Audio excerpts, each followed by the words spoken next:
আমি তাহলে শুরু করছি। ওকে, অ্যান্টিমাইক্রোবিয়াল এজেন্টের আমরা যখন জেনারেল কনসেপ্ট জানবো, আমাদের কিছু ডেফিনিশন জানা জরুরি, এটা খুব ইম্পর্টেন্ট। ডেফিনিশন হলো ফার্স্ট কেমোথেরাপি টার্মটা একটু বুঝতে হবে, যে কেমোথেরাপি টার্মটা আসছে যে এটা হলো সে ইনফেকশন ট্রিট করার জন্য যেসব এজেন্টগুলো ইউজ করা হয় বা যেসব ড্রাগগুলো ইউজ করা হয় তাদেরকে মেইনলি কেমোথেরাপি বলা হয়। এটা হতে পারে যে সেই ইনফেক্টিভ এজেন্টগুলোকে রিমুভ করে অথবা ডিস্ট্রয় করবে, কিন্তু উইদাউট ইনজুরিং দ্য হোস্ট, মানে যেই হিউম্যান বিইং এর মধ্যে সে ঢুকবে সে হিউম্যান বিইং এর কোনো প্রকার ক্ষতি করবে না। এটা খুবই ইম্পর্টেন্ট, এটাকে কেমোথেরাপি বলা হয়। এই টার্মটা একটু ভালো করে মনে রাখতে হবে। আর আমরা এই কনভেনশনালি যে টার্মটা ইউজ করি কেমোথেরাপি, ইউজুয়ালি ক্যান্সারের যেসব সিস্টেমিক থেরাপি ইউজ করি সেগুলোকে আমরা ইউজুয়ালি কেমোথেরাপি বলি, কিন্তু কেমোথেরাপি বলতে অ্যান্টিমাইক্রোবিয়াল এজেন্ট এবং ক্যান্সার কেমোথেরাপি দুটোকেই ইনক্লুড করে। আর যদি আমরা অ্যান্টিবায়োটিকের ডেফিনিশন বলি, অ্যান্টিবায়োটিকের একটা স্ট্রিক্ট ডেফিনিশন আছে, এটা লরেন্স ফার্মাকোলজিতে এভাবে দেওয়া আছে যে অ্যান্টিবায়োটিক হলো সেসব সাবস্টেন্স যারা অন্য কোনো মাইক্রো অর্গানিজম থেকে তৈরি হবে। এটা খুব ইম্পর্টেন্ট, যেমন এটা ব্যাকটেরিয়া, ফাঙ্গাস অথবা অ্যাক্টিনোমাইসিটিস থেকে আসতে পারে, that suppress the growth of other organism. এখানে আদার অর্গানিজমকে সে হতে পারে তার রেপ্লিকেশনকেও ইনহিবিট করতে পারে অথবা তাকে ডিরেক্টলি কিলও করতে পারে, দুটোই করতে পারে। তার মানে কেমোথেরাপি হলো আমরা আগে যেটা ডেফিনিশনটা পড়েছি সেটা হলো যে কোনো এজেন্ট সেটা অন্য মাইক্রো অর্গানিজমকে কিল করবে। আর যদি আমরা অ্যান্টিবায়োটিক বলি যে সেটা হলো অন্য একটা মাইক্রো অর্গানিজম থেকে প্রডিউস হবে এবং অন্য একটা আদার একটা মাইক্রো অর্গানিজমকে সে ইনহিবিট করবে by growth or by killing. এটা হলো অ্যান্টিবায়োটিক। এই দুইটা ডেফিনিশন একটু মোটামুটি আমাদের একটু বোঝা খুব ইম্পর্টেন্ট। সো এখানে আবার তাহলে যেগুলো মাইক্রো অর্গানিজম থেকে তৈরি হয় না, যেমন এক্সাম্পল আছে সালফোনামাইড অথবা কুইনোলোন, আমরা এই সম্পর্কে একটু পরে জানবো। এরা তো সিনথেটিক অ্যান্টিমাইক্রোবিয়াল, তাহলে কি এর অ্যান্টিবায়োটিক নয়? হ্যাঁ, এরা হলো সিনথেটিক অ্যান্টিবায়োটিক অথবা সিনথেটিক অ্যান্টিমাইক্রোবিয়াল এজেন্ট, যেগুলো আমাদের অ্যান্টিবায়োটিকের মতো কাজ করে, কিন্তু পিওর অ্যান্টিবায়োটিকের ডেফিনেশনে এরা ইনক্লুডেড হবে না। এরা কেমোথেরাপি হিসেবে অথবা অ্যান্টিমাইক্রোবিয়াল এজেন্ট হিসেবে এরা ইনক্লুড হবে, কিন্তু এরা অ্যান্টিবায়োটিক্স হিসেবে এদেরকে ইনক্লুড করা যাবে না বাই ডেফিনেশন। এটা একটু মনে রাখতে হবে। এখানে একটু হিস্ট্রি অফ অ্যান্টিবায়োটিক্স এটা একটু জানা জরুরি। এখানে কয়েকজন মানুষের ছবি দেওয়া আছে, তার মধ্যে উপরে যে ব্যক্তির ছবি দেওয়া আছে তো আলেকজান্ডার ফ্লেমিং, এবং আলেকজান্ডার ফ্লেমিং এর পরবর্তীতে নিচে আরো দুজনের ছবি দেওয়া আছে। এই দুজন, একজনের নাম চেইন, আরেকজনের নাম ফ্লোরি। এই দুজনকে একটু চিনে রাখতে হবে, কারণ আলেকজান্ডার ফ্লেমিং হলো পেনিসিলিন অ্যান্টিবায়োটিক শুধু আবিষ্কারই করেছেন, কিন্তু তাদের যে ইউজগুলো, ক্লিনিক্যাল অ্যাপ্লিকেশনগুলো, সেই ক্লিনিক্যাল অ্যাপ্লিকেশনগুলো কিন্তু এই চেইন অ্যান্ড ফ্লোরি এই দুজনেই কিন্তু করেছে। আমরা একটু যদি হিস্ট্রির দিকে তাকাই, এটা হলো 1928 সালের 28শে সেপ্টেম্বর। 1928 সালের 28শে সেপ্টেম্বর, আজকের যেমন শুক্রবার, ওই দিনও শুক্রবার ছিল। এই যে আলেকজান্ডার ফ্লেমিং সে তার এক বন্ধুর বাসায় বেড়াতে গিয়েছিল। সেখানে সে যখন এই গবেষণা করতেছিল কিছু নিয়ে, ফাঙ্গাস নিয়ে, সেই ফাঙ্গাসটার নাম হলো পেনিসিলিয়াম নোটেটাম। এই পেনিসিলিয়াম নোটেটাম নিয়ে সে যখন গবেষণা করতেছিল, তখন একটা পেট্রি ডিশের মধ্যে সেই পেনিসিলিয়াম নোটেটামের সাথে কিছু ব্যাকটেরিয়া স্টাফিলোকক্কাস মিক্স হয়ে গিয়েছিল। সেখানে যখন এই স্টাফিলোকক্কাসগুলো সেখানে মিক্স হয়ে গেছিল, সে এসে দেখলো যে কতগুলো ওই পেট্রির উপরে ফেনার মতো কি যেন স্টাফিলোকক্কাসগুলো মৃত ভাসতেছিল। তখন সে আন্ডার মাইক্রোস্কোপে দেখলো যে এটা যে ভাসতেছে আসলে এটা মারা গেল কিভাবে। তখন সে চিন্তা করলো এর মধ্যে যে পেনিসিলিয়াম নামে যে ফাঙ্গাসটাকে সে গ্রোথ করার চেষ্টা করছিল, এই পেনিসিলিয়াম থেকে নিশ্চয়ই এমন কোনো সাবস্টেন্স রিলিজ হয়েছে যে সাবস্টেন্সটা আলটিমেটলি এই স্টাফিলোকক্কাসকে কিল করেছে। সে তখন এটাকে নিয়ে চিন্তা করে পরবর্তীতে এক্সট্রাক্ট করলো ওই সাবস্টেন্সটাকে, এবং সেই সাবস্টেন্সটার নাম দিল সে পেনিসিলিন, কারণ সেটা পেনিসিলিয়াম থেকে তৈরি হয়েছিল। এবং যখন এই পেনিসিলিয়ামটা ওই পেনিসিলিয়াম নোটেটাম থেকে যখন এই আলেকজান্ডার ফ্লেমিং এটা বের করলো, কিন্তু সে কিন্তু এটা ক্লিনিক্যাল ইউজ হিউম্যান বিং এত তো ভালো সে জানতো না আসলে এটা কিভাবে ইউজ করতে হয়। পরবর্তীতে এটা সে অনেক চেষ্টা করেছিল যে আসলে এটা কোথায় কাজে লাগবে। পরবর্তী এই যে নিচে যে দুজন সায়েন্টিস্টকে দেখা যাচ্ছে, একজনের নাম বরিস চেইন এবং আরেকজন নাম ফ্লোরি। এরা দুজনেই আসলে এরা তিনজনই লন্ডনের চিকিৎসক ছিলেন আর কি। এই একজন হলো অপথলমোলজিস্ট ছিলেন, সে অপথলমোলজিস্ট হলো সে এই ওষুধটাকে মানে পেনিসিলিনটাকে সে প্রথম হলো অপথ্যালমিয়া নিওনেটারাম, আমরা জানি যে গণকক্কাল একটা ইনফেকশন নিওনেটদের ক্ষেত্রে হয়, এই নিওনেটদের গণকক্কাল ইনফেকশনে সে সর্বপ্রথম এই পেনিসিলিন ইউজ করেছিল এবং সাকসেস পেয়েছিল। এবং এই যে ফ্লোরি যে আঙ্কেল, এই ফ্লোরি সে সর্বপ্রথম অক্সফোর্ড ইউনিভার্সিটিতে এই পেনিসিলিন নিয়ে ক্লিনিক্যাল হিউম্যান বিং ইউজ করার জন্য এক্সটেন্সিভ সে অনেক গবেষণা করেছিল। এবং লন্ডনের একজন পুলিশ ছিল, তার নাম ছিল আলবার্ট ফ্লেমিং। আলবার্ট ফ্লেমিং নামে একজন কনস্টেবল ছিল অক্সফোর্ড ইউনিভার্সিটির, সেখানে সে অনেক বেশি ইনফেকশনে ভুগতেছিল, সম্ভবত তার টিউবারকুলোসিস হয়েছিল। তখন ওই আলবার্ট ফ্লেমিং নামে যে পুলিশ ছিল তাকে সর্বপ্রথম ইন্ট্রাভেনাস পেনিসিলিন 200 মিলিগ্রাম প্রথম দেওয়া হয়েছিল। এবং যেদিন এই 200 মিলিগ্রাম পেনিসিলিন তাকে দেওয়া হলো, একদিনের মধ্যেই তার একদম ফিভার সাবসাইড করে গেল, তার মুখে রুচি চলে আসলো, মানে মোটামুটি সে অনেকটা সুস্থর দিকে চলে আসলো। কিন্তু সমস্যাটা যেটা হয়েছিল যে ওই আলেকজান্ডারের উপরে পেনিসিলিন শুধু সিঙ্গেল ডোজ ইউজ করা হয়েছিল, কিন্তু কিছুদিন পরে মানে 1-1.5 মাস পরে তার ডিজিজ আবার ফ্লেয়ার আপ হয় এবং 1 মাস পরে সেই পুলিশটা মানে আলেকজান্ডার সে মারা যায়। তখন মানে ওটা সর্বপ্রথম মানে প্রাইমারি সাকসেস অফ পেনিসিলিন, মানে অ্যান্টিবায়োটিক ইউজের প্রথম সাকসেসটা তখনই পাওয়া গিয়েছিল। এছাড়াও এই ডান পাশে আপনারা যে ভদ্রলোককে দেখতেছেন, এর নাম হলো জোহান্নেস ডুমাক। এও একজন বিখ্যাত ব্যক্তি, একজন কেমিস্ট বলতে পারেন বা প্যাথোলজিস্ট বলতে পারেন। এই ডোমাক যে, সেও আরেকটা অ্যান্টিবায়োটিক আবিষ্কার করেছিল ঠিক সমসাময়িক সময়ে। সেটাকে আমরা এখন যেটাকে সালফোনামাইড বলি, যেটা এই সালফোনামাইড আবিষ্কার করেছিল সে। সালফোনামাইড বর্তমানে ইউজ আছে, আমরা যে কোট্রাইমক্সাজোল ইউজ করি, কোট্রাইমক্সাজোলে কিন্তু সালফামিথক্সাজোল অ্যান্ড ট্রাইমিথোপ্রিম থাকে। এই সালফামিথক্সাজোল যেটা আছে সেটা সর্বপ্রথম আবিষ্কার করেছিল এই ডোমাক, সেটা 1933 সালের দিকে। আর এই পেনিসিলিনটা কিন্তু 1928 সালে আবিষ্কার হলেও সেটার ক্লিনিক্যাল ইউজ কিন্তু শুরু হয়েছিল 1940 সালে। ওই আলেকজান্ডারের উপর ইউজ করেছিল 1940 সালে। এর মাঝখানে যে 10-12 বছর সময় ছিল, এই 10-12 বছর সময় তখন দ্বিতীয় বিশ্বযুদ্ধ চলতেছিল। এই দ্বিতীয় বিশ্বযুদ্ধের সময় তখন কিন্তু এই ডোমাক যে অ্যান্টিবায়োটিকটা আবিষ্কার করেছিল সেটা হলো সালফোনামাইড, যেটা বাজারে প্রন্টোসিল নামে পাওয়া যেত। প্রন্টোসিল, এই প্রন্টোসিল আবিষ্কার করেছিল তখন দ্বিতীয় বিশ্বযুদ্ধের সময়। প্রন্টোসিলের পাউডার, ট্যাবলেট অনেক ফর্মে বা এলিক্সির অন্যান্য ফর্মে অনেক ফর্মে পাওয়া যেত। এবং সেগুলা সেকেন্ড ওয়ার্ল্ড ওয়ারে যেসব সৈনিকরা বা সোলজাররা আহত হতো তাদের ক্ষেত্রে এই অ্যান্টিবায়োটিকটা ইউজ করতো। এই প্রন্টোসিল আবিষ্কারের জন্য এরা তিনজনে নোবেল পুরস্কার পাওয়ার আগেই এ নোবেল পুরস্কার পেয়ে গেছিল। সে 1939-এ 33 সালে আবিষ্কার করে 1939 সালে কিন্তু সে নোবেল প্রাইজ পেয়েছে। যদিও হিটলার তাকে নোবেল প্রাইজ গ্রহণ করতে দেয় নাই, সেটা অনেক কাহিনী। পরবর্তীতে তাকে অ্যারেস্টও করে এবং 1950 সালের দিকে সে নোবেল প্রাইজ পায়, কিন্তু সেই নোবেল প্রাইজের টাকাটা পায়নি আর কি। আর এরা নোবেল প্রাইজ পেয়েছে তার 6 বছর পরে 1945 সালে তিনজন, Alexander Fleming, Chain and Florey, তিনজন একসাথেই। এরকম অনেক চড়াই উতরাই পার হয়ে আর কি অ্যান্টিবায়োটিক এখনকার পর্যায়ে এসেছে। তবে তখন যে অ্যান্টিবায়োটিকগুলো যত ভালো ইউজ হতো মানে কাজ হতো, এখন কিন্তু তত ভালো কাজ হয় না। কারণগুলো আমরা একটু পরে জেনে নিব। মোটামুটি হিস্ট্রি অফ অ্যান্টিবায়োটিকের মধ্যে এই কথাগুলো একটু সবার মানে স্টুডেন্টদের মানে নলেজের জন্য একটু জানা জরুরি। আমরা একটু পরবর্তী ইয়েগুলো জানি। অ্যান্টিবায়োটিককে আমরা যদি ক্লাসিফাই করি তাহলে আমরা অনেকভাবে ক্লাসিফাই করতে পারি। আমরা ফার্স্ট ক্লাসিফাই করতে পারি আসলে তারা কাদের উপরে কাজ করে, অ্যান্টিমাইক্রোবিয়াল এজেন্টগুলো। যদি সেটা ব্যাকটেরিয়াল উপরে কাজ করে তাহলে আমরা অ্যান্টিব্যাকটেরিয়াল ড্রাগস বলি। ভাইরাসের উপরে যদি কাজ করে তাকে আমরা অ্যান্টিভাইরাল বলি। ফাঙ্গাসের উপরে কাজ করলে তাকে আমরা অ্যান্টিফাঙ্গাল বলি। প্রোটোজোয়ার উপরে যদি কাজ করে অ্যান্টিপ্রোটোজোয়াল বলি। এবং হেলমিন্থ বা কৃমির উপরে কাজ করলে আমরা অ্যান্টিহেলমিন্থিক বলি। এটা হলো মানে টাইপ অফ অর্গানিজমের উপরে এই ক্লাসিফিকেশনটা করা হয়েছে। আবার আরেকভাবে ক্লাসিফাই করা যায় যে আসলে তারা মোড অফ অ্যাকশনটা কেমন, মানে কোথায় মেইনলি তারা কি ধরনের কাজ করে।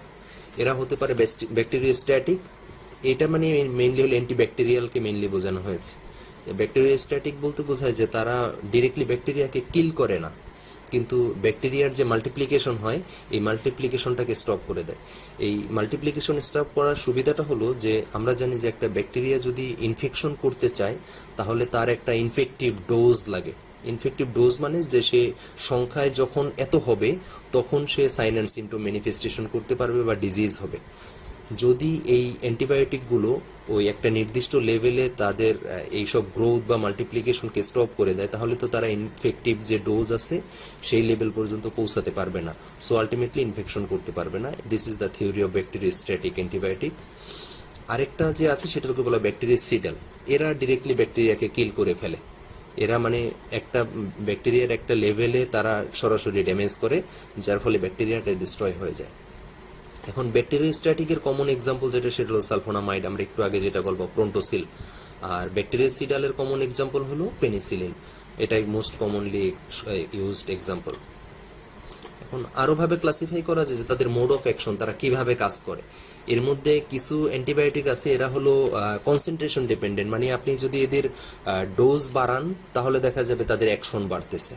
সো এইটা হলো কমনেস্ট এক্সাম্পল হলো কুইনোলোন এবং অ্যামিনোগ্লাইকোসাইড।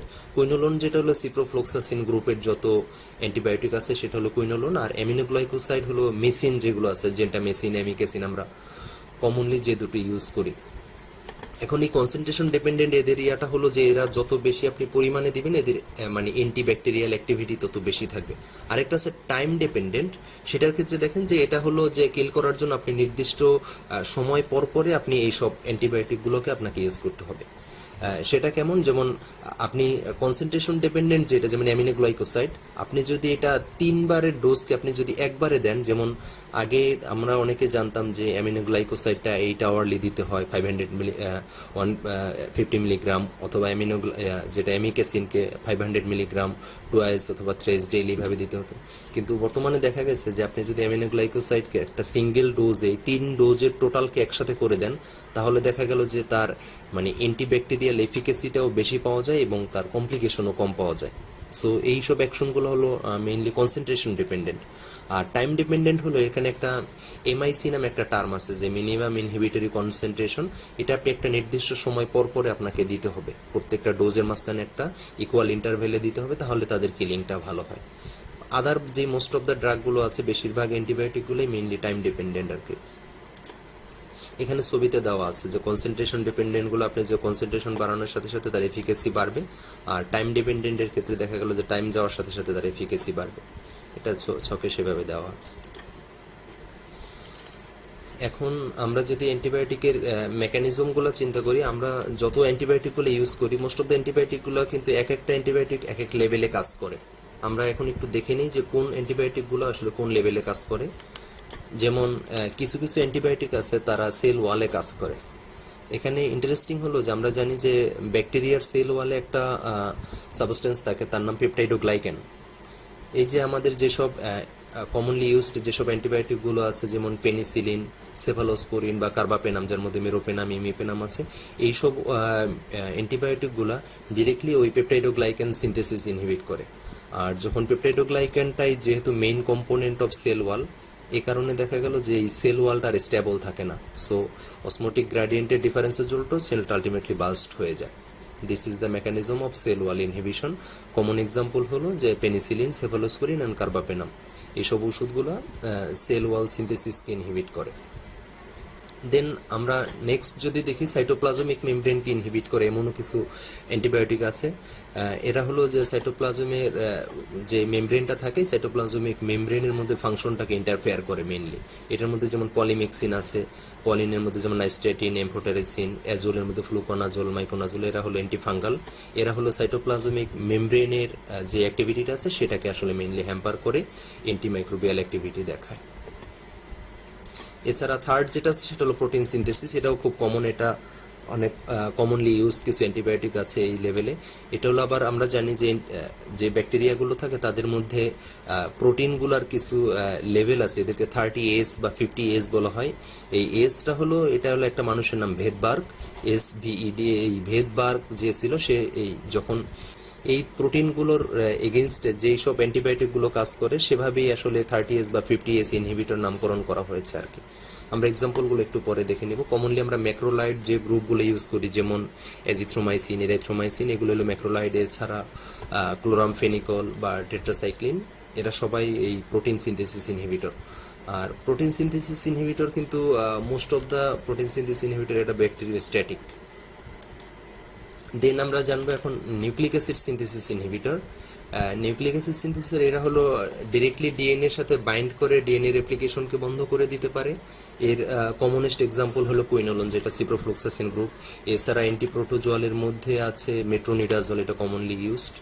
এছাড়া আরএনএ এর সাথে ডিরেক্টলি বাইন্ড করে, যেমন অ্যান্টিটিউবারকুলার ড্রাগ রিফাম্পিসিন।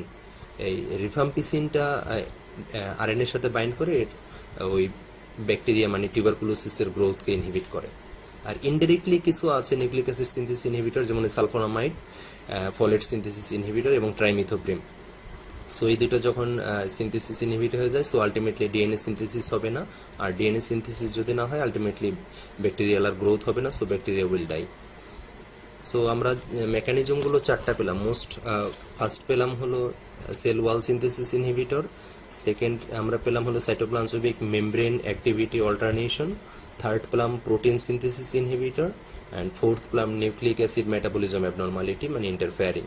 এই মেকানিজমগুলোতে মেইনলি আমাদের এই অ্যান্টিব্যাকটেরিয়াল বা অ্যান্টি মাইক্রোবিয়াল যে এজেন্টগুলো আছে তারা মেইনলি কাজ করে। এখন আমরা যদি এই মেকানিজম অ্যাকশনগুলোকে আমরা এক্সাম্পল সহ সামারাইজ করি, তাহলে আমরা সেল ওয়াল সিনথেসিস ইনহিবিটরের যে লিস্ট আছে তার মধ্যে অনেকগুলো আছে, যেমন সাইক্লোসেরিন, ভ্যানকোমাইসিন, ব্যাসিট্রেসিন, পেনিসিলিন, সেফালোস্পোরিন, মনোব্যাকটাম, কার্বাপেনাম, এখানে সব এক্সাম্পলগুলোই দেওয়া আছে। দেন আমরা যদি প্রোটিন সিনথেসিস ইনহিবিট করি, যে 50S 30S ভাগ করে দেওয়া আছে। 50S এর মধ্যে কমনলি যেমন ইরেথ্রোমাইসিন, ম্যাক্রোলিড, ক্লোরামফেনিকল, ক্লিন্ডামাইসিন, লিনোমাইসিন, এরা হলো 50S। আর 30S এর মধ্যে কমনলি ইউজ করা হয় যেমন টেট্রাসাইক্লিন, স্ট্রেপ্টোমাইসিন, জেন্টামাইসিন, এমিক্যাসিন, এগুলো আবার কমনলি ইউজ করা হয়, এরা হলো 30S ইনহিবিটর। এছাড়াও আরও কিছু প্রোটিন সিনথেসিস ইনহিবিটর আছে, যেমন মিউপুরিসিন আমরা স্কিনে টপিক্যালি ইউজ করি। এবং আমরা যদি ফলিক অ্যাসিড মেটাবলিজম ইনহিবিটর আমরা দেখি, যেটা ইনডিরেক্টলি আসলে ডিএনএ সিনথেসিস ইনহিবিট করে, সেটা ট্রাইমিথোপ্রিম অ্যান্ড সালফোনামাইড। দেন কিছু সাইটোপ্লাজমিক মেমব্রেন স্ট্রাকচার অল্টারনেট করে, যেমন পলিমিক্সিন, ডেপ্টোমাইসিন, এটা আছে। আরএনএ ইলংগেশন ইনহিবিট করে, যেমন অ্যাক্টিনোমাইসিন। ডিএনএ জাইরেসকে ইনহিবিট করে কুইনোলোন, মেইনলি অ্যানালিটিক্সিক অ্যাসিড, সিপ্রোফ্লুক্সাসিন, নোভোবায়োসিন। এইগুলো হলো মেইনলি অ্যান্টিবায়োটিক ব্যাকটেরিয়ার যেসব লেভেলে কাজ করে এবং যেসব সিনথেসিসকে ইনহিবিট করে। এখানে ওভারঅল সামারি দেওয়া আছে, এগুলো এক্সাম্পল সহ দেখলে মনে রাখা সহজ হবে। কারো যদি কোনো কোয়েশ্চেন থাকে দয়া করে কমেন্টও করবেন, অথবা আপনারা নেক্সটে কবে কি ধরনের লেকচার দেখতে চান সেটাও আমাকে কাইন্ডলি কমেন্ট করে জানাতে পারেন। অনেকে কমেন্ট করেছেন সালফামিথোক্সাজল, ট্রাইমিথোপ্রিন রিকারেন্ট ইউটিআইতে কতদিন। এগুলো ইউজুয়ালি 3 ডেজের বেশি ইউজ করা উচিত না রিকারেন্ট ইউর ক্ষেত্রে। ফিমেলদের ক্ষেত্রে মোস্ট কমনলি হলে ইউজুয়ালি 3 ডেজ ইউজ করা উচিত। ডেভিডসনে মনে হয় এরকমই দেওয়া আছে। দেন আমরা যখন একটা পেশেন্টকে অ্যান্টিবায়োটিক দিব, আমরা নিশ্চয়ই একটা প্রোটোকল অথবা একটা প্রিন্সিপাল মূলনীতি ফলো করব। তার মধ্যে যেসব পয়েন্টগুলো আছে এই পয়েন্টগুলো খুব ভেরি ভেরি ইম্পর্টেন্ট। এটা এক্সামের জন্য ইম্পর্টেন্ট এবং প্রত্যেক ফিজিশিয়ান বা ডক্টরের জানাও জরুরি। যেমন আমরা মাইক্রোবিয়াল ইউজ করার ফার্স্ট প্রিন্সিপাল হলো যে আমাদের make a diagnosis of infection, যে তার ইনফেকশন আছে কিনা এটা আমার শিওর হতে হবে। আর এটা শিওর হওয়ার একমাত্র টেস্ট হলো culture and sensitivity. Culture and sensitivity করে আমরা যদি সেখানে কোনো মাইক্রোবিয়াল এজেন্ট পাই এবং তার যদি কোনো গ্রোথ পাই, তাহলে আমরা তার এগেনস্ট অ্যান্টিবায়োটিক ইউজ করবো। So first make a diagnosis, it's the first principal. Second principal হলো রিমুভ দ্য ব্যারিয়ার টু কিউর। মানে কোনো একটা ইনফেকশন হয়ে আছে, সেখানে যদি কোনো কিউর হওয়ার জন্য কোনো ব্যারিয়ার থাকে, যেমন একটা অ্যাবসেস হয়ে আছে, তার মধ্যে অনেকগুলো পাস আছে, আপনাকে অবশ্যই পাস ড্রেইন করতে হবে ফার্স্ট, দেন অ্যান্টিবায়োটিক দিতে হবে, তাহলে সেটা কিউর তাড়াতাড়ি হবে। সো এইসব ব্যারিয়ারগুলোকে রিমুভ করতে হবে, এটা খুব ইম্পর্টেন্ট। দেন আমাকে ডিসিশন নিতে হবে যে আসলে আমি যখন অ্যান্টিবায়োটিক ইউজ করবো, এখানে আসলে antibiotic really necessary or not. এটা খুবই ইম্পর্টেন্ট, কারণ অনেক ক্ষেত্রে আননেসেসারি অ্যান্টিবায়োটিক ইউজ বলা ঠিক হবে না, এটা অ্যাবিউজ বলা যায়, যে এটা কিন্তু সবচেয়ে কমন, শুধুমাত্র বাংলাদেশ না, ওয়ার্ল্ড ওয়াইড। সো এটা আপনাকে ইথিক্যালি চিন্তা করতে হবে যে এই পেশেন্টের এই অ্যান্টিবায়োটিক দরকার আছে কিনা, আর দরকার থাকলে কতদিন দরকার আছে আমি সেটাও দেখবো প্রিন্সিপালের মধ্যে। দেন আমরা অ্যান্টিবায়োটিকের আরেকটা প্রিন্সিপাল হলো যে আমরা বেস্ট ড্রাগ কিভাবে আমরা চুজ করব, যে আমরা ফার্স্ট চেষ্টা করব মোস্ট ন্যারো স্পেকট্রাম অ্যান্টিবায়োটিকটা চুজ করার জন্য। এটার জন্য সবচেয়ে ভালো কোনটা, যেমন যদি আমরা ফ্লুক্লোক্সাসিলিন চুজ করি, এটা ন্যারো স্পেকট্রাম, এটা স্টাফিলোকক্কাসের এগেইনস্টে ভালো কাজ করে, সো এটা এটার জন্য বেস্ট। এরকম আমরা স্পেসিফিক এবং ন্যারো স্পেকট্রামটা চুজ করব, এবং পেশেন্টের জন্য সুইটেবল কিনা ওইসব ফার্মাকোকাইনেটিক্সগুলো আমরা সব দেখে নেব। এখানে দুইটা টার্ম অবশ্য সবার জানা উচিত, একটা হলো ফার্মাকোকাইনেটিক্স আর একটা ফার্মাকোডাইনামিক্স। ফার্মাকোকাইনেটিক্স মানে যে যে মেডিসিনটা যখন আপনার শরীরে যায়, সে আপনার বডি তার এগেনস্টে যেসব রেসপন্সগুলো দেখাবে, যেমন ওইটা অ্যাবজর্ব করবে, তার ভলিউম অফ ডিস্ট্রিবিউশন হবে, তারপরে বিভিন্ন জায়গায় সে টিস্যুতে যাবে এবং এক্সক্রেশন হবে। তার মানে কোনো একটা ড্রাগ আপনার বডিতে যাওয়ার পরে বডি আপনার যে রেসপন্সটা করে সেটা হলো ফার্মাকোকাইনেটিক্স। আর যখন ড্রাগটা আপনার শরীরের এগেনস্টে যে রিয়াক্ট করবে সেটাকে বলা হয় ফার্মাকোডাইনামিক্স। এটা আমরা সবাই জানি, তারপর আমরা জাস্ট একটু রিপিট করলাম। আর কিছু পেশেন্ট ফ্যাক্টর আছে, যে পেশেন্ট ফ্যাক্টরের মধ্যে পেশেন্টের যদি রেনাল ফেলিউর থাকে তাহলে তাকে ডোজ অ্যাডজাস্ট করে নিতে হবে, এইসব জিনিসগুলো একটু খেয়াল রাখতে হবে। সুতরাং আমরা কোন মেডিসিনটা চুজ করবো, যেমন একটা পেশেন্টের যদি রেনাল ফেলিউর থাকে, সুতরাং আমরা এমন কোনো মেডিসিন চুজ করবো না যেটা তার রেনাল ফেলিউরকে আরও অ্যাগ্রাভেট করবে। যেমন আমরা যদি জেন্টামেসিন, এমিকেসিন বা স্ট্রেপ্টোমাইসিন ইউজ করি, এরা রেনাল ফেলিউর করতে পারে। সো পেশেন্ট ফ্যাক্টরগুলো ভেরি ভেরি ইম্পর্টেন্ট। থার্ড হলো আমরা অ্যাডমিনিস্টার করব কোন ডোজে, এটাও আমাদের বেস্ট রুটটাকে চুজ করতে হবে। যদি সিম্পল ইনফেকশন থাকে তাহলে আমরা ওরাল চুজ করতে পারি, কিন্তু পেশেন্টের যদি একদম সেপ্টিসেমিয়া হয়ে যায় তাহলে নিশ্চয়ই আমরা ওরাল দিয়ে ওয়েট করব না, আমরা তখন প্যারেন্টারাল, বিশেষ করে ওরাল বা আইএম ইউজ করব। এটা বেস্ট রুটটা আমরা চুজ করে নেব। সো এইসব প্রিন্সিপালগুলো ফলো করতে হবে। আরও কিছু প্রিন্সিপাল আছে, সেগুলো একটু দেখে নিই। তারপর হলো কন্টিনিউ থেরাপি। আমরা এক একটা অ্যান্টিবায়োটিকের ক্ষেত্রে বা এক এক ধরনের ডিজিজের ক্ষেত্রে অ্যান্টিবায়োটিকের একটা নির্দিষ্ট রেজিমেন আছে, আমরা সেই রেজিমেনগুলো ফলো করবো। এটাকে 3 days দিব, না সিঙ্গেল ডোজ দিব, না 2 weeks দিব, ওই রেজিমেনগুলো আমরা ফলো করব অবশ্যই। Then test for cure. Test for cure means যে আমরা কালচার অ্যান্ড সেন্সিটিভিটি করে আমরা ইনফেকশন পেয়েছিলাম, দেন আমরা যখন আমরা একটা নির্দিষ্ট সময় তাকে অ্যান্টিবায়োটিক বা অ্যান্টিমাইক্রোবিয়াল দিয়ে ট্রিট করলাম, দেন আমরা এগেইন কালচার করে শিওর হব যে সে এখন ইনফেকশন ফ্রি আছে। It is call test for cure. যেমন একটা পেশেন্টের আপনি যদি ইউরিন কালচার করেন, সেখানে দেখলেন যে হ্যাঁ একটা মাইক্রোবিয়াল গ্রোথ আছে, আপনি তার এগেনস্টে সেন্সিটিভিটি দেখে অ্যান্টিবায়োটিক দিলেন। অ্যান্টিবায়োটিক দেওয়ার পরে আবার যখন সে অ্যান্টিবায়োটিক কোর্স শেষ করলো, আবার আফটার 3 days আপনি আবার ইউরিন কালচার করলেন, যদি কালচার নেগেটিভ আসে দেন বলতে পারেন he is cured from UTI. এভাবে আর কি টেস্ট ফর কিউরটাকে ভেরি ভেরি ইম্পর্টেন্স দিতে হবে। দেন যদি কোনো আমরা প্রোফাইলেকটিক কেমোথেরাপি অ্যান্টিবায়োটিক ইউজ করি তাহলে আমরা লিমিটেড ডোজ দেবো, সেটা আমরা কোনো প্রলং পিরিয়ড ইউজ করবো না, খুব মানে শর্ট পিরিয়ড ইউজ করবো। আর আরেকটা ইম্পর্টেন্ট হলো যে কোনো রুটিন ট্রিটমেন্ট অফ ক্যারিয়ার্স অথবা কোনো প্যাথোজেনিক বা রেজিস্ট্যান্ট অর্গানিজমের জন্য কোনো আমরা রুটিন ট্রিটমেন্ট প্রোটোকল ফলো করব না, এটা একটু মনে রাখতে হবে। সো এখন আমরা জানবো হলো যে আমরা যে অ্যান্টিবায়োটিক যে আমরা ইউজ করব, ইউজ করারও কিছু নিয়ম আছে, সেই নিয়মগুলো আমরা একটু জেনে নেব। যে ফার্স্ট যেটা বলা হয়েছে, অবশ্যই আমরা কালচার অ্যান্ড সেন্সিটিভিটি করে সেখানে আমরা বেস্ট যে মেডিসিনটা সেন্সিটিভ সেটা আমরা ইউজ করব, এবং সেই বেস্ট মেডিসিনটা আবার পেশেন্টের জন্য সুইটেবল কিনা এবং সেটার ফার্মাকোকাইনেটিক্স দেখে আমরা চুজ করব। যেমন একটা আউট পেশেন্ট ডিপার্টমেন্টের পেশেন্টের ক্ষেত্রে আমরা অবশ্যই ইনজেক্টেবল চুজ করব না, মানে ইনডোর পেশেন্টের ক্ষেত্রে চুজ করব। আবার পেশেন্টের যদি কোনো কোমরবিডিটি থাকে, সেই কোমরবিডিটিকে আমরা এক্সক্লুড করে যেটা বেটার হবে আমরা সেভাবে আর কি অ্যান্টিমাইক্রোবিয়াল এজেন্টটাকে চুজ করব। দেন যদি কোনো একটা এমন কন্ডিশন অ্যাপেয়ার করে যে আপনি আসলে কালচার সেন্সিটিভিটি রিপোর্টের জন্য ওয়েট করতে পারতেছেন না, কিন্তু সেই লোকাল রেজিস্ট্যান্স প্যাটার্ন দেখে আপনি সেখানে একটা থেরাপি ইউজ করতে পারেন, এটাকে বলে এম্পেরিক্যাল থেরাপি। যে এম্পেরিক্যাল থেরাপি হলো যে আপনার মনে হচ্ছে এখানে সবচেয়ে বেটার যেটা হবে, এটাকে বলা হয় best guess keeping in mind. এই টার্মটা একটু মনে রাখতে হবে যে আপনার কাছে এখানে লোকাল যেসব প্যাটার্নগুলো মানে ইনফেকশন করতে পারে, সেই প্যাটার্নগুলোকে আপনি ফলো করে সেখানে বেস্ট যেটা হবে এটাকে বলে এম্পেরিক্যাল থেরাপি। আপনি এম্পেরিক্যাল থেরাপিটা মানে আপনার কাছে যেটা বেস্ট মনে হচ্ছে, কিন্তু এটা কিন্তু আবার যখন কালচার অ্যান্ড সেন্সিটিভিটি রিপোর্ট আসবে তখন কিন্তু এটা চেঞ্জও হয়ে যেতে পারে। আবার যদি আপনার সাথে দেখা গেল ম্যাচিং হলো তাহলে অবশ্যই সেটা কন্টিনিউ করতে হবে। আর এখানে মনে রাখতে হবে যে আপনাকে এই এম্পেরিক্যাল থেরাপি ইউজ করার আগেই আপনাকে কালচার অ্যান্ড সেন্সিটিভিটিতে পাঠিয়ে দিতে হবে স্যাম্পল। আরেকটা হলো যে modification can be done if necessary, যখন আপনি কালচার অ্যান্ড সেন্সিটিভিটি রিপোর্ট হাতে পাবেন, এটা অলরেডি বলা হয়েছে। আর রুট অফ অ্যাডমিনিস্ট্রেশনগুলো তো অলরেডি বলা হয়েছে, যদি প্যারেন্টারালগুলো আপনি চুজ করবেন যদি সিরিয়াস ইনফেকশন হয়। যখন সিরিয়াস ইনফেকশন সাবসাইড করে যাবে দেন আপনি ওরালে চুজ করে যেতে পারেন। যেমন একটা পেশেন্টের সিস্টেমিক অ্যান্টিবায়োটিক, যেমন আপনি ধরেন সেপ্ট্রাইকজোন ইউজ করলেন, সিভিয়ার ইনফেকশন ছিল, ওটা যখন সাবসাইড করে গেল, পেশেন্ট এখন মোটামুটি নর্মালে চলে আসছে, দেন আপনি তখন ওরালে সেফিক্সিমেস ইউজ করতে পারেন, সেটার কথা বলা হয়েছে। দেন আমরা ইউজের ক্ষেত্রে অনেক সময় কম্বিনেশন অ্যান্টিবায়োটিক ইউজ করি। কম্বিনেশন অ্যান্টিবায়োটিক ইউজ করারও কিছু রুল আছে, আমরা সেটা একটু জানবো। কম্বিনেশন ইউজ করার প্রথম ইন্ডিকেশন হলো যদি আমরা চিন্তা করি যে হ্যাঁ আমরা কোনো ক্রনিক ইনফেকশন আছে যেখানে আমরা রেজিস্ট্যান্স গ্রো করতে দিব না, সো আমরা কম্বিনেশন থেরাপি মানে any how kill this organism. So যেমন আমরা টিউবারকুলোসিসের ক্ষেত্রে আমরা combination fixed dose combination use করি, যেমন আইসোনাইজাইড, রিফাম্পিসিন, পাইরাজিনামাইড, ইথাম্বিউটল, এই যে কম্বিনেশনগুলো ইউজ করি কেন? শুধুমাত্র রেজিস্ট্যান্সকে প্রিভেন্ট করার জন্য। এছাড়া যা স্পেকট্রামকে আমরা ব্রডেন করার জন্য আমরা অনেক সময় কম্বিনেশন ইউজ করি। যেমন একটা পেশেন্টের পেরিটোনাইটিস হয়েছে, পেরিটোনাইটিস এখানে গ্রাম পজিটিভ গ্রাম নেগেটিভ দুই ধরনের অর্গানিজমই থাকতে পারে, অথবা প্রোটোজোয়া থাকতে পারে।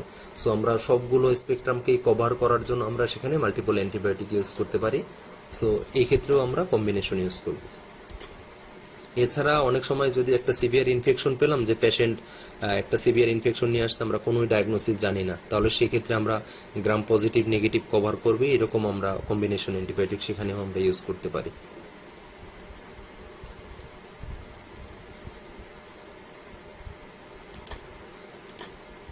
এছাড়াও আমরা কিছু অনেক সময় সিনার্জিস্টিক ইফেক্ট পাওয়ার জন্য অনেক সময়, যেমন আমরা দুইটা এন্টারোকক্কাস এন্ডোকার্ডাইটিস হয়েছে, আমরা সেই ক্ষেত্রে পেনিসিলিন অ্যান্ড জেন্টামিসিন আমরা দুটোই একসাথে দিতে পারি। এতে সুবিধাটা হলো যে পেনিসিলিন যখন সেল ওয়াল সিনথেসিসকে ইনহিবিট করবে, তার মানে কি ব্যাকটেরিয়ার সেল ওয়ালটা তখন নাই হয়ে যাবে।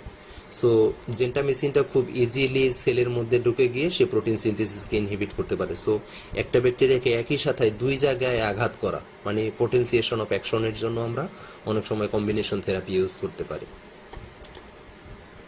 আবার অনেক সময় যে ডোজ রিডাকশনের জন্য, যেমন আপনি একটা সিঙ্গেল একটা অ্যান্টিবায়োটিক ইউজ করলে সেক্ষেত্রে ডোজ বেশি লাগে, অথবা তার কমপ্লিকেশন বেশি হওয়ার রিস্ক থাকে। যদি আপনি সেখানে কম্বিনেশন ইউজ করেন তাহলে দুইটারই ডোজ কম লাগবে এবং কমপ্লিকেশন কম হবে। এই সেন্স থেকে যেমন এক্সাম্পল একটা দেওয়া আছে যে ফ্লুসাইটোসিন এন্ড এম্ফোটেরিসিন বি, এই দুটো যদি আপনি ক্রিপ্টোকক্কাস নিওফরমেন্স ইউজ করেন তাহলে সেক্ষেত্রে ডোজও কম লাগবে, কমপ্লিকেশনও কম হবে। এইসব কন্ডিশনগুলো আছে যেগুলোতে আমরা কমনলি কম্বিনেশন অ্যান্টিবায়োটিক ইউজ করতে পারি। এখন আমরা অ্যান্টিমাইক্রোবিয়াল এজেন্ট যে কম্বিনেশন ইউজ করব আমরা কিভাবে চুজ করব, চুজ করার নিয়ম এখানে একদম ক্লিন কাট দেওয়া আছে যে আমরা যখন কম্বিনেশন ইউজ করব তখন সেটা আমরা ব্লাইন্ডলি ইউজ করব, কিন্তু সবচেয়ে বেটার হলো যে দুইটা ব্যাকটেরিয়াস্ট্যাটিক অথবা দুইটা ব্যাকটেরিয়াসিডাল এভাবে চুজ করা বেটার। তাহলে দেখা গেল যে মানে এফিকেসিটা ভালো পাওয়া যায়। সো আমরা যখন কম্বিনেশন ইউজ করব তাহলে আমরা এই সূত্রটা একটু মনে রাখবো যে হয় দুইটা ব্যাকটেরিয়াস্ট্যাটিক অথবা দুইটা ব্যাকটেরিয়াসিডাল, এভাবে আমরা চুজ করব। সো আমরা অ্যান্টিবায়োটিক ইউজ তো করা জানলাম বা তাদের মেকানিজম জানলাম। এখন অ্যান্টিবায়োটিক আমরা যে ইউজ করি এক্ষেত্রে সবচেয়ে মেইন প্রবলেমটা হলো সেটা হলো রেজিস্ট্যান্স। এই রেজিস্ট্যান্স এখন ওয়ার্ল্ড ওয়াইড একটা মানে কি বলা হয় গ্লোবাল ওয়ার্মিং এর চেয়েও সবচেয়ে বড় ইস্যু হয়ে দাঁড়িয়েছে রেজিস্ট্যান্স। আমরা যদি এই অ্যান্টিবায়োটিক ইউজটাকে আমরা কি বলি যে কাটা দিয়ে কাটা তোলা, এটা কেমন হলো যে ব্যাকটেরিয়াটা অ্যান্টিবায়োটিকটা তৈরি হয় একটা ব্যাকটেরিয়া বা ফাঙ্গাস থেকে, সে আবার কিল করে আরেকটা ব্যাকটেরিয়া বা ফাঙ্গাসকে, তার মানে কাটা দিয়ে কাটা তোলা হলো। এখন কোনো কারণে যদি আপনি সেই কাটা তুলতে গিয়ে কাটা ভেঙে যায় ভিতরে গিয়ে, তার মানে কি আপনি তো সেটা তুলতে পারলেন না, সো আলটিমেটলি কি কাজ হলো না। সেটাই হলো রেজিস্ট্যান্স। রেজিস্ট্যান্স হলো এমন যে আপনি একটা অ্যান্টিবায়োটিক দিচ্ছেন শরীরে, ব্যাকটেরিয়া তাকে কোনো তোয়াক্কা বা পাত্তা দিচ্ছে না, যার ফলে আপনার বডিতে ওই অ্যান্টিবায়োটিকটা কোনো কাজ করছে না, এটাকেই বলা হয় রেজিস্ট্যান্স। আমরা রেজিস্ট্যান্স সম্পর্কে একটু শর্টে জেনে নিই। এমন হতে পারে যে সে আগে কোনো একটা অ্যান্টিবায়োটিকে সেন্সিটিভ ছিল, মানে কাজ করতো, কিন্তু এক সময় কাজ করে না। এই কাজ না করার অনেকগুলো কারণ আছে, আমরা কারণগুলো জানতে, যেমন সে কনজেনিটালি কোনো ব্যাকটেরিয়া এমন যে সে আগে থেকেই এমন একটা সাবস্টেন্স সে নিয়ে জন্মাইছে, সেটার জন্য সে কাজ করবে না বা ওই অ্যান্টিবায়োটিককে কাজ করতে দিবে না, এমন প্রপার্টি তার একদম কনজেনিটালি কিছু প্রপার্টি থাকতে পারে, একদম জেনেটিক। আবার এমন কিছু প্রপার্টি আছে যে অ্যাকোয়ার্ড সে এরকম প্রপার্টিগুলোও সে গেইন করতে পারে। এখানে একটু মনে রাখতে হবে যে প্রতিটা ব্যাকটেরিয়াই কিন্তু একটা বিশাল ল্যাবরেটরি, এটা মনে রাখতে হবে। এই ব্যাকটেরিয়া, তার মধ্যে সব ধরনের কম্পোনেন্ট আছে। আপনি এক্সটার্নালি যে অ্যান্টিবায়োটিকগুলো ইউজ করতেছেন তাদেরকে নিউট্রালাইজ অথবা তাদেরকে রেজিস্ট করার জন্য সে কন্টিনিউয়াসলি কিন্তু তার শরীরের মধ্যে চেঞ্জ ঘটাই যাচ্ছে। সো চেঞ্জ করতে করতে করতে করতে এক সময় সে এমন কিছু তৈরি করে ফেলে যেটা আর তার এগেনস্ট আলটিমেটলি কাজ করবে না। সেগুলো রেজিস্ট্যান্স আমরা একটু দেখে নিই আসলে সে কিভাবে করে মেকানিজমগুলো। এক নম্বর হলো ন্যাচারালি কিছু রেজিস্ট্যান্ট স্ট্রেইন থাকে, যেটা অলরেডি বলেছি যে কিছু এমন সাবস্টেন্স নিয়ে সে তৈরি আসছে যেটা ওর মধ্যে হয়তো সে ঢুকতেই দিবে না, এমন হতে পারে। আবার কিছু স্পন্টেনিয়াসলি তার কিছু জেনেটিক মিউটেশন করে, আমরা সেগুলোর লেভেলগুলো দেখব। এগুলোর জন্য দেখা গেল যে স্পন্টেনিয়াসলি মিউটেশনের জন্য আপনি যে জেনেটিক সিকোয়েন্সের এগেনস্ট অ্যান্টিবায়োটিকটা তৈরি করছেন এখন আর সেই সিকোয়েন্সে সে কাজ করতে পারছে না। অথবা দেখা গেল যে সে অ্যাকোয়ার্ড কিছু রেজিস্ট্যান্স অর্গানিজম তৈরি করে, যেমন প্লাজমিডের মাধ্যমে। আমরা তো প্লাজমিড জানি যে এটা হলো কিছু এক্সট্রা ক্রোমোজোমাল কিছু সার্কুলার ডিএনএ থাকে। এই সার্কুলার ডিএনএ এর মাধ্যমে দেখা গেল যে সে রেজিস্ট্যান্স তৈরি করতে পারে। অথবা ব্যাকটেরিওফেজ হলো যে ব্যাকটেরিয়ার মধ্যে অনেক সময় কিছু ভাইরাস ঢুকে পড়ে, সেই ভাইরাসগুলোর মধ্যে যে ডিএনএ গুলো আছে সেই ডিএনএ কে ইউজ করে দেখা গেল যে সে মিউটেশন করে নিজের মধ্যে চেঞ্জ তৈরি করতে পারে। সো আলটিমেটলি দেখা গেল যে সেই অ্যান্টিবায়োটিকটা তখন আর শরীরে কাজ করবে না। সো এটা কিছু জেনেটিক কিছু রেজিস্ট্যান্স প্যাটার্ন হতে পারে, কিছু অ্যাকোয়ার্ড রেজিস্ট্যান্স প্যাটার্ন হতে পারে। ওকে, তাহলে আমরা একটু ছবিতে দেখে নিই আসলে যে ব্যাকটেরিয়াগুলো আসলে কিভাবে এই রেজিস্ট্যান্সগুলো তৈরি করে। এক নম্বর রেজিস্ট্যান্স তৈরি করে দিতে পারে যে ন্যাচারালি যে সে শরীরের মধ্যে ঢুকতেই দিচ্ছে না, মানে ব্যাকটেরিয়ার মধ্যে অ্যান্টিবায়োটিকটা প্রবেশই করতে পারতেছে না, মানে তার এন্ট্রেন্সটাকে আটকায় দিল, মানে ডিক্রিজ আপটেক। অথবা এমন হলো যে কোনো কারণে সে ভিতরে ঢুকলো কিন্তু সে এমন কিছু ফ্লাক্স পাম্প তৈরি করলো যে পাম্প দিয়ে সেই দিক দিয়ে ঢুকলেও এই দিক দিয়ে সে বের করে দিচ্ছে। বের করে দেওয়া মানে কি, সে শরীরের মধ্যে যদি না আসতে পারে তার সাইট অফ অ্যাকশনের ক্ষেত্রে সে ইন্টিগ্রেট হতে পারবে না। সো আলটিমেটলি রেজিস্ট্যান্স তৈরি হয়ে গেল। অথবা এমন হলো যে ব্যাকটেরিয়া এমন কিছু এনজাইম তৈরি করলো যেই এনজাইমগুলো আলটিমেটলি দেখা গেল যে সেই অ্যান্টিবায়োটিকটাকে নিউট্রালাইজ করে ফেলছে। সো নিউট্রালাইজ যদি করে ফেলে তাহলে তো সেই অ্যান্টিবায়োটিকগুলো আর কাজ করতে পারবে না, তার মানে কি সে নন অ্যাকশন হয়ে যাবে, নন অ্যাক্টিভ। এছাড়া এরকম হতে পারে যে দেখা গেল যে সে তার যেই এনজাইমেটিক অ্যাকশনের এগেনস্টে সে কাজ করতো সেই অল্টারনেটিভ একটা এনজাইম সে তৈরি করে ফেললো, যার ফলে যেই পাথওয়েকে সে ব্লক করছিল সে অল্টারনেটিভ অন্য একটা এনজাইম দিয়ে সেই কাজটা সে চালায় যেতে পারবে। তার মানে যে সে যদি এমন হয় যে এখানে একটা প্রোটিন সিনথেসিসকে ইনহিবিট করতো অথবা ডিএনএ সিনথেসিসকে ইনহিবিট করছিল, সে অল্টারনেটিভ আর একটা এনজাইম দিয়ে সে তার মাল্টিপ্লিকেশনকে কন্টিনিউ করে গেল। সো আলটিমেটলি এই অ্যান্টিবায়োটিকটা কোনো কাজ করলো না। অথবা এমন হতে পারে যেমন এই ডিএনএ সিকোয়েন্সের এগেনস্টে কোথাও টার্গেট একটা অ্যাকশন সাইট ছিল, সে তার টার্গেট সাইটকে সে অল্টার করে ফেললো। সো দেখা গেল যে অ্যান্টিবায়োটিক যে যার উপরে কাজ করার জন্য আসলো সেখানে আর কাউকে পেলো না। সো আলটিমেটলি অ্যান্টিবায়োটিকগুলোও কাজ করতে পারবে না। সো এই 4-5টা মেকানিজমে আসলে অ্যান্টিবায়োটিকগুলো রেজিস্ট্যান্স ডেভেলপ করে। এক নম্বর আপটেক বন্ধ করে দিয়ে অথবা ইফ্লাক্স পাম্পের মাধ্যমে এনজাইমকে ইনঅ্যাক্টিভ করে অথবা অল্টারনেটিভ এনজাইমের মাধ্যমে সে তার অ্যাক্টিভিটিকে মানে সে তার গ্রোথকে কন্টিনিউ করতে পারে অথবা টার্গেট সাইট অল্টারনেশনের মাধ্যমে রেজিস্ট্যান্স তৈরি করতে পারে। এখন আমরা এই রেজিস্ট্যান্সগুলো যে হয় এগুলোকে আমরা প্রিভেন্ট করতে পারি কিভাবে। এক নাম্বার হলো যে আমরা ইনডিসক্রিমিনেট ইউজ, এটাই সবচেয়ে ইম্পর্টেন্ট। ইনডিসক্রিমিনেট মানে অ্যাবিউজ, মিসইউজ যেটাই বলেন, যে অ্যান্টিবায়োটিককে আমাদের যেখানে দরকার নাই, আমরা তো প্রিন্সিপালগুলো জানলাম, ওই প্রিন্সিপালের বাইরে যদি আমরা কোনো কাজ করি তাহলে কি হবে, অ্যান্টিবায়োটিকটা আসলে অপ্রয়োজনীয় ইউজ হলো। এই অপ্রয়োজনীয় ইউজের জন্য দেখা গেলো রেজিস্ট্যান্স হতে পারে। অথবা তার যতটুকু অ্যাপ্রোপ্রিয়েট ডোজ দরকার ছিল সেটা আমরা দিলাম না, যত দিন দেওয়া দরকার ছিল ওটা আমরা ফলো করলাম না। সো এইসব কারণে আলটিমেটলি রেজিস্ট্যান্স ডেভেলপ করতে পারে। আর অনেক সময় আমাদের কম্বিনেশন থেরাপি ইউজ করলে রেজিস্ট্যান্স কম হয়, এটা অলরেডি বলা হয়েছিল যে আমরা টিবিতে যদি কম্বিনেশন ইউজ করি তাহলে রেজিস্ট্যান্স কম হবে। সো এইভাবে আমরা রেজিস্ট্যান্সকে আমরা প্রিভেন্ট করতে পারি।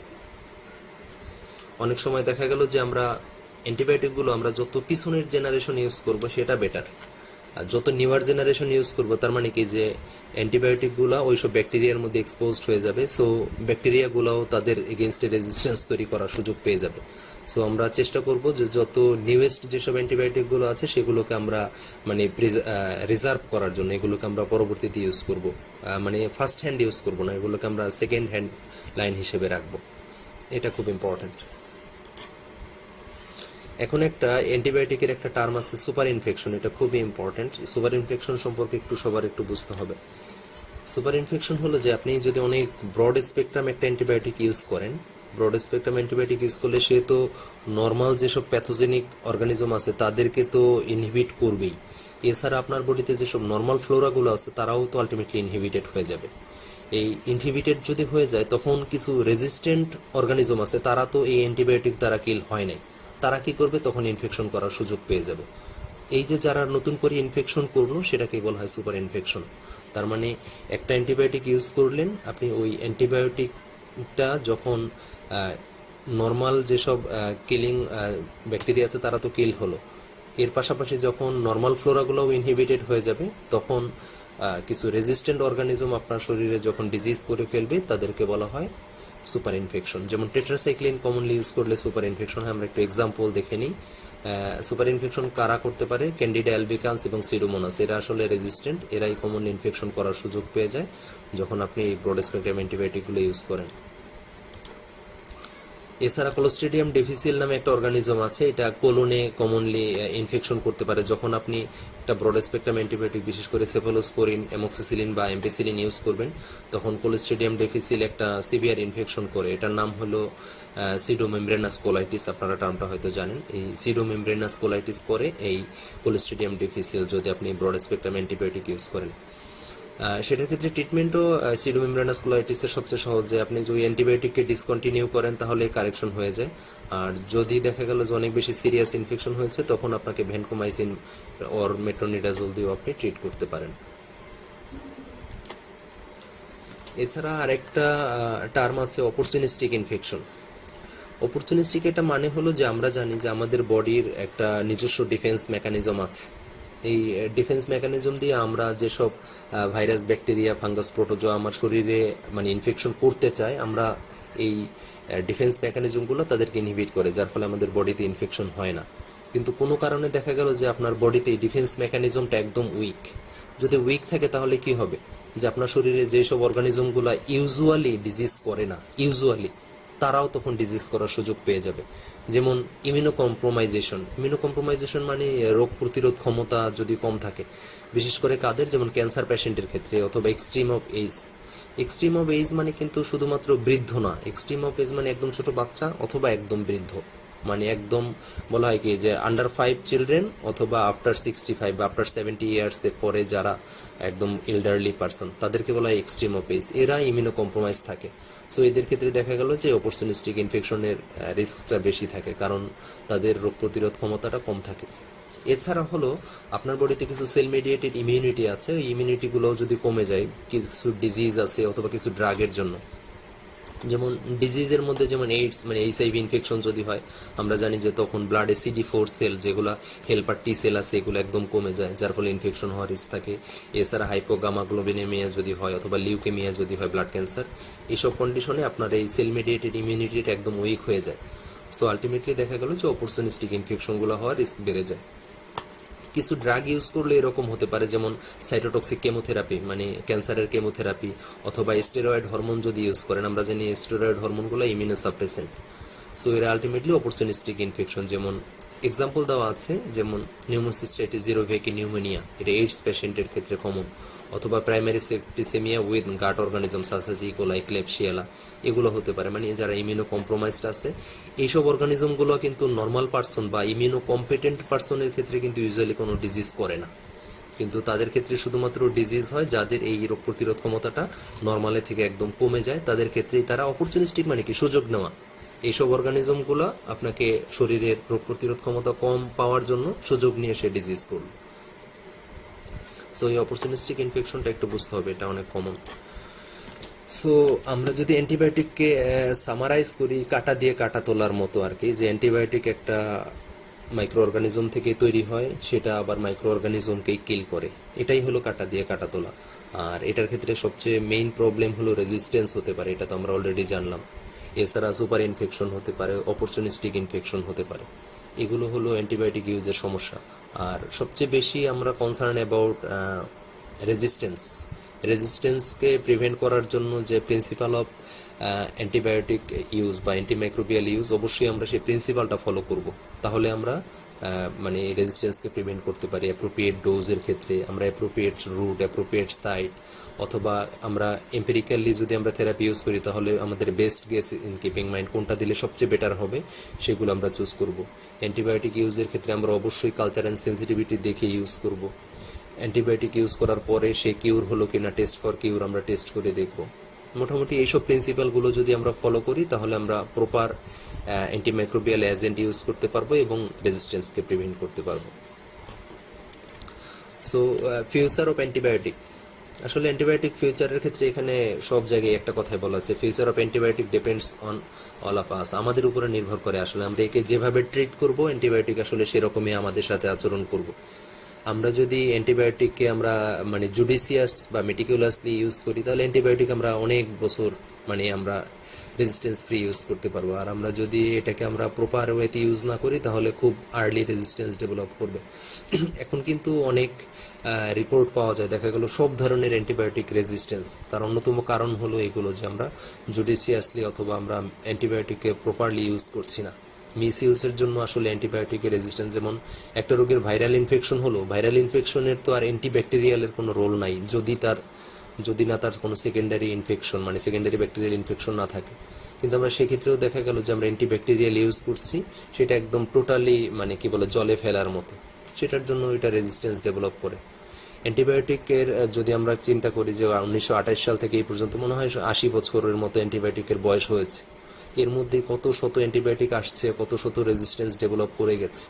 আমরা যদি একে মানে কি বলা হয় যে কেয়ার করি তাহলে অ্যান্টিবায়োটিককে আরও দীর্ঘদিন ইউজ করতে পারবো।